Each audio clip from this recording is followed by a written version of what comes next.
Hi friends, അപ്പോൾ ഈ കാണുന്ന ക്ലോസറ്റിൽ നിന്ന് ലീക്ക് മാത്രമല്ല കേട്ടോ, ഞങ്ങൾ ചെക്ക് ചെയ്യാൻ പോയത് സ്മെല്ലടിക്കുന്നു പറഞ്ഞിട്ട് പോയി നോക്കിയതാണ്.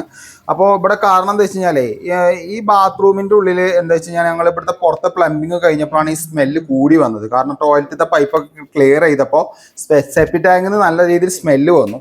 അപ്പോൾ നമ്മൾ ഈ പോയി ചെക്ക് ചെയ്യുന്ന സമയത്ത് എന്താണ്ടാവുക വെച്ച് കഴിഞ്ഞാൽ, ഈ വാഷറിന് കംപ്ലൈൻറ്റ് വെച്ചിട്ടാണ് ചെക്ക് ചെയ്യാൻ പോയത്.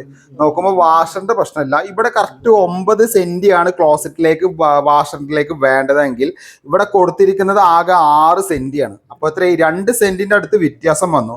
അപ്പോൾ ആ ക്ലോസറ്റും ആ ഉള്ളിലത്തെ ട്രാപ്പായിട്ട് ലിങ്ക് ആയിട്ടില്ല. അപ്പോൾ അതിൽ കൂടി ലീക്കായി സ്മെല്ലായി. അതാണ് ഇവിടെ വന്ന പ്രശ്നം കേട്ടോ.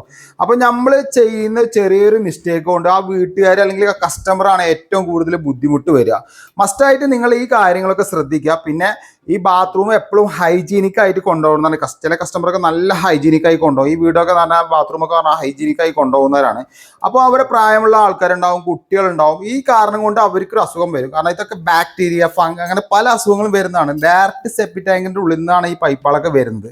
അപ്പോൾ നമുക്ക് കണ്ണുകൊണ്ട് കാണാൻ പറ്റാത്ത അത്രയധികം ബാക്ടീരിയ, ഫംഗൽ കാര്യങ്ങളൊക്കെ വരും. അപ്പോൾ നിങ്ങൾ മാക്സിമം ഇങ്ങനത്തെ വർക്കൊക്കെ ചെയ്യുമ്പോൾ നല്ല രീതിയിൽ ചെയ്യുക. പിന്നെ കസ്റ്റമറെ അടുത്ത് പറയാനുള്ളത്, നല്ല ആൾക്കാർക്ക് വർക്ക് കൊടുക്കുക. നിങ്ങൾ ചെറിയ റേറ്റ് നോക്കി ലാഭം നോക്കി കൊടുക്കുമ്പോൾ ഇതേപോലത്തെ പ്രശ്നങ്ങളൊക്കെ വരുന്ന കേട്ടോ. ഇവരൊക്കെ നല്ല റേറ്റ് കൊടുത്താണ്, പക്ഷെ പണിയറിയാത്തതിൻ്റെ പ്രശ്നത്തിലാണ് ഇങ്ങനെ വന്നു കേട്ടോ.